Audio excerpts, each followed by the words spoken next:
கர்த்தருடைய பரிசுத்த நாமத்துக்கு ஸ்தோத்திரம். வணக்கம் என் அன்பான தேவனுடைய பிள்ளைகளே. லோ இன் கிரேஸ் டிவி சேனலுக்காக உங்களை அன்போடு வரவேற்கிறேன். கடந்த தினங்களில் காட்ஸ் அன்கண்டிஷனல் லவ் பத்தி பார்த்தோம். கிரேட்டஸ்ட் லவ் ஆஃப் ஆல், எல்லாவற்றிலும் மேலான அன்பை பார்த்தோம். இன்னைக்கான தலைப்பு லவ் தட் நெவர் ஃபெயில்ஸ், ஒருபோதும் தோல்வி அடையாத அன்பு அப்படிங்கிற தலைப்புல இன்னைக்கு வேத வசனங்களை தியானிக்க போகிறோம். சோ வாசிப்போம். 1 கொரிந்தியர் 13வது அதிகாரம் 8வது வசனம். அன்பு ஒரு காலம் ஒழியாது, தீர்க்க தரிசனங்கள் ஆனாலும் ஒழிந்து போம், அந்நிய பாஷைகள் ஆனாலும் ஓய்ந்து போம், அறிவானாலும் ஓய்ந்து போம். இந்த வசனம் என்ன சொல்லுதுன்னா, அன்பு ஒரு காலம் ஒழியாது. தீர்க்க தரிசனம் சர்ச்ல நிறைய பாஸ்டர்ஸ் எல்லாம் தீர்க்க தரிசனங்கள்லாம் உரைப்பாங்க. நிறைய பேர் ஜெபம் பண்ணி விசுவாசிகள் எல்லாரும் கூட தீர்க்க தரிசனங்கள் எல்லாம் உரைப்பாங்க. அந்த தீர்க்க தரிசனங்கள் கூட ஒழிந்து போகும் அப்படின்னு சொல்லுகிறார்.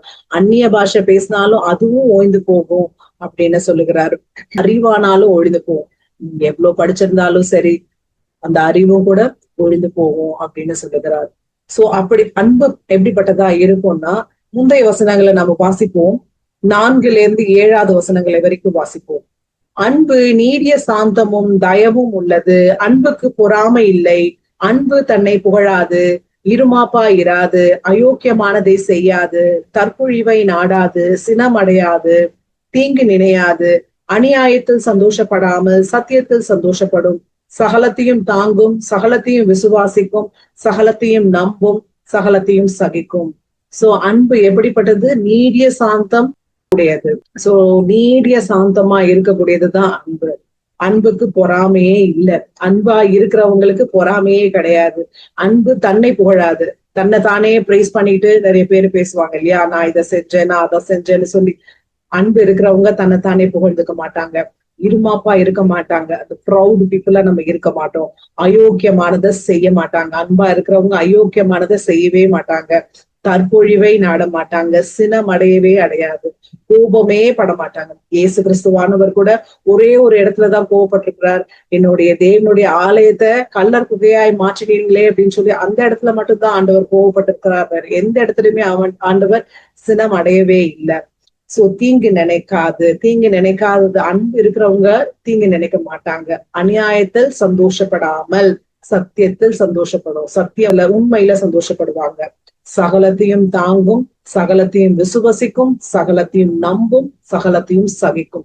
சோ அன்பு எப்படிப்பட்டது? சகலத்தையும் தாங்கும், சகலத்தையும் விசுவாசிக்கும், சகலத்தையும் நம்பும், சகலத்தையும் சகிக்கும். சோ இப்படிப்பட்ட அன்புதான் உண்மையான அன்பு. இந்த உலகத்துல இருக்கிறவங்க நம்ம கிட்ட பணம் இருக்கிற வரைக்கும் தான் அன்பா இருக்கிற மாதிரி நடிப்பாங்க. சோ நம்ம உறவுகளை, ரத்த உறவுகளா இருக்கட்டும், நம்மளுடைய ஃப்ரெண்ட்ஸா இருக்கட்டும், யாரா இருந்தாலும் நம்ம கொஞ்சம் வசதியா இருந்தாதான் எல்லாரும் மதிப்பாங்க. வசதியா இல்லைன்னா, கொஞ்சம் ட்ரெஸ்ஸிங்ஸ் கொஞ்சம் நல்லா இல்லைன்னா நம்மள மதிக்கவே மாட்டாங்க. ஆளை பார்த்தே எடை போட்டுருவாங்க. எல்லாருமே மதிக்கவே மாட்டாங்க, அன்பு காட்டவும் மாட்டாங்க. பணம் இருக்கிற வரைக்கும் ஒரு விதமா நம்மள உபசரிப்பாங்க, அன்பா பழகுவாங்க. இப்படி ஒரு அன்பு இல்லையே யார்கிட்டயுமே அப்படின்னு நினைக்கிற அளவுக்கு அவ்வளோ அன்பா பழகுவாங்க. ஆனா நம்ம பணம் இல்லாம போனோம்னா யாருமே மதிக்க மாட்டாங்க. ஆண்டவர் ஆனா அப்படி இல்லை. நாம பணக்காரங்களா இருந்தாலும் சரி, நம்ம ஏழையா இருந்தாலும் சரி, படிச்சவங்களா இருந்தாலும் சரி, படிக்காதவங்களா இருந்தாலும் சரி, ஆண்டவருடைய அன்பு என்னைக்குமே மாறாத அன்பு. அவருடைய அன்பு எப்படிப்பட்டதுன்னா, சகலத்தையும் தாங்கும், சகலத்தையும் விசுவாசிக்கும், சகலத்தையும் நம்பும், சகலத்தையும் சகிக்கும். ஆண்டவர் இயேசு கிறிஸ்துவானவர் என் பிள்ளைக்காக நான் மரித்தேன்னா, இத்தனை பாடுகளை நான் தாங்கி கொண்டேன்னா உலகத்துல என்னைக்கும் நித்தியமாய் வாழ்ந்திருப்பான்னு சொல்லி ஆண்டவர் நம்பினார். சகலத்தையும் நம்பினார், சகலத்தையும் விசுவசிச்சார், சகலத்தையும் சகிச்சார். அவருக்கு கொடுக்கிற அவமானங்கள், அவருக்கு கொடுக்கப்பட்ட அவமானங்களை எல்லாம் சகித்து கொண்டார். தேவனுடைய குமாரனா இருந்தும் கூட தற்பொழிவை நாடாதவராய் தாழ்மையை தரித்து கொண்டார். தாழ்மையை தரித்து கொண்டது மட்டுமல்ல, ஆண்டவர் சிலுவை சாவுக்கே தன்னை ஒப்பு கொடுத்தார். அவர் தலையை கொட்டி தீர்க்க தரிசனம் சொல்லுன்னு சொன்னாங்க, காரி துப்புனாங்க, அடிச்சாங்க, வாரினால அவ்வளோ அடிகள், 40 கொன்று குறைய 39 கசைடிகள், உடல் முழுக்க காயமாச்சு, உழுத நிலம் போல ஆச்சு அவருடைய உடல். அத்தனை வலியும் வேதனையும் யாரால தாங்கிக் கொள்ள முடியும்? நம்ம இயேசு கிறிஸ்துவானவரால மட்டும்தான் அந்த அத்தனை வேதனைகளும் தாங்கிக் கொள்ள முடியும். நம்மளுடைய ஆண்டவராக இயேசு கிறிஸ்துவினால மட்டும்தான் அந்த வழிகள் எல்லாம் தாங்கிக் கொள்ள முடியும். வேற யாராலையும் இது முடியாது. அவருடைய நம்பிக்கை என்னன்னா, அவருடைய பிள்ளைகள் என்னைக்கோ நித்தியமாய் பரலோகத்துல வாழ்வாங்க அப்படின்ற ஒரு நம்பிக்கை நிமித்தம் இத்தனையும் சகித்து கொண்டார். அவருடைய அன்பு என்னைக்குமே பொய்க்காது. அவருடைய அன்பு என்னைக்குமே ஃபெயில் ஆகவே ஆகாது இல்லையா? சோ அந்த அன்பை நாம நினைத்து விசுவாசித்தோம் என்றால் பாவங்களுக்குள்ள ஈடுபட மாட்டோம். ஆண்டவரோட அன்பை மட்டுமே ருசி பார்ப்போம். மற்றவர்களுடைய அன்பு உலகத்துல இருக்கக்கூடிய அன்பு மாய்மாலம் உள்ளதா இருக்கும். அவங்க பணம் இருந்தா நேசிப்பாங்க, பணம் இல்லைன்னா நேசிக்க மாட்டாங்க.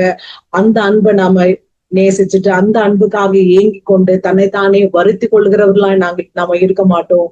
ஆண்டவருடைய அன்பை மட்டுமே நம்ம சிந்தித்து கொண்டு அவரையே நேசிக்க கற்றுக்கொண்டிருப்போம். இன்னைக்கு உங்களுடைய என்னுடைய ஆண்டவர் இடைபடுகிறது என்னவென்றால், உலகத்தார் நேசிக்கிற நேசத்தை நினைத்து கொண்டு நாம எல்லாரும் வேதனையில தவிக்கிறோம்.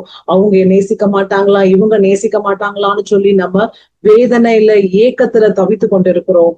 அதையெல்லாம் விட்டு ஒழிஞ்சிட்டு ஆண்டவருடைய அன்பை ஏற்றுக்கொண்டு ஆண்டவரோடு இருக்கிற சகலத்தையும் தாங்கின அன்பு, சகலத்தையும் விசுவாசித்த அன்பு, சகலத்தையும் நம்பின அன்பு, சகலத்தையும் சகிக்கிற அன்பை ஏற்றுக்கொண்டு சந்தோஷமாய் உலகத்துல ஜீவிப்போம். நித்திய ஜீவனை கண்டிப்பா பெற்றுக்கொண்டு ஆண்டவரோட நித்தியமாய் வாழப்போகிறோங்கிற உறுதியை பெற்றுக்கொள்ளுவோம். அந்த அன்பு என்னைக்குமே பொய்க்காதுன்னு நம்புவோம். இன்னைக்கு ஒப்பு கொடுப்போமா ஆண்டவரிடத்துல ஒப்பு கொடுத்து, இதுவரைக்கும் ஆண்டவரே நான் உங்களை அன்பா நேசிக்கல, இதுவரைக்கும் நீ மற்றவங்களோட அன்புதான் நான் நினைச்சு கொண்டிருந்தேன். அவங்க நேசிக்கலையே, என் கணவர் என்ன நேசிக்கலையே, மனைவி என்ன நேசிக்கலையே, பிள்ளைகள் என்ன நேசிக்கலையேன்னு சொல்லிதான் ஏங்கி கொண்டிருந்தேன். ஆனா இன்னைக்கு ஆண்டவரே உங்க அன்பை ஆண்டவரை புரிந்து கொண்ட உங்க அன்பை மட்டுமே நான் ஏற்றுக்கொண்டு நீங்க நேசிக்கிற அந்த சந்தோஷத்தை நான் பெற்றுக்கொள்வேன்னு சொல்லி ஒப்பு கொடுத்து ஜெபம் பண்ணுவோமா? எங்களை அளவுக்கு அதிகமாய் நேசிக்கிற பரலோக பரம பிதாவே, இந்த நல்ல நேரத்துக்காக உங்க கொடான கொடி ஸ்தோத்திரம் ஆண்டவரே. லவ் தட் நெவர் ஃபெயில்ஸ்ங்கிற டாபிக்கை வைத்து ஆண்டவரே உங்க வசனங்களை தியானித்தோம் கர்த்தாவே. அப்பா உங்க அன்பு என்றைக்கும் தோத்து போகாத அன்பு கர்த்தாவே. அப்பா அன்பு சகலத்தையும் சகிக்கும், சகலத்தையும் நம்பும், சகலத்தையும் விசுவாசிக்கும், சகலத்தையும் சகிக்குங்கிற அந்த அன்பை ஆண்டவரே என்னோட ஜெபத்துல ஈடுபட்டு இருக்கிற ஒவ்வொருவர் மேலேயும் நீங்க கொடுக்கும்படியாய் ஜெபிக்கிற கர்த்தாவே. அப்பா உம்மை ஸ்தோத்தரிக்கிறவங்களை அதிகமாய் நேசிக்க ஆண்டவரே எங்களுக்கு கற்று தாருங்க. அப்பா உம்மை ஸ்தோத்தரிக்கிற இந்த உலகத்தின் அன்பெல்லாம் மாய்மாலம் உள்ளதா இருக்கிறதே கர்த்தாவே. அந்த அன்பை எல்லாவற்றையும் ஆண்டவரை எதிர்பார்க்காம உங்க அன்பையே ஆண்டவரை உடையவர்களாய் நாங்கள் இருக்கணும். அந்த அன்பு ஆண்டவர் அப்பா நாங்கள் வெளிக்கொணர்வுகளா இருக்கத்தக்கதான கிருபையை தாருங்க. அப்பா உம்மை ஸ்தோத்தரிக்கிற அந்த அன்பை நாங்க வெளிக்கொணர ஆண்டவரே எங்களுக்கு கிருபை தரும்படியாய் ஜெபிக்கிற ஆண்டவரே. அப்பா உம்மை ஸ்தோத்தரிக்கிறோம், உம்மை துதிக்கிறோம் ஆண்டவரே. இதை பார்த்து கொண்டிருக்கிற ஒவ்வொரு சகோதரனையும் சகோதரியோ, சிறியோரையும் பெரியோரும் உங்க கரத்துல ஒப்பு கொடுக்கிற உங்க அன்பு அவர்களை தாங்கட்டும் கர்த்தாவே. ஆசீர்வதிங்க. துதி கன மகிமை அனைத்தும் ஒருவருக்கே செலுத்துகிறோம். இயேசுவின் நாமத்தில் ஜெபிக்கிறோம் எங்கள் ஜீவனுள்ள நல்ல பிதாவே.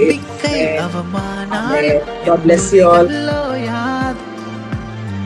கைவிட தெரியாதவரை விட்டு ஓட முடியாது.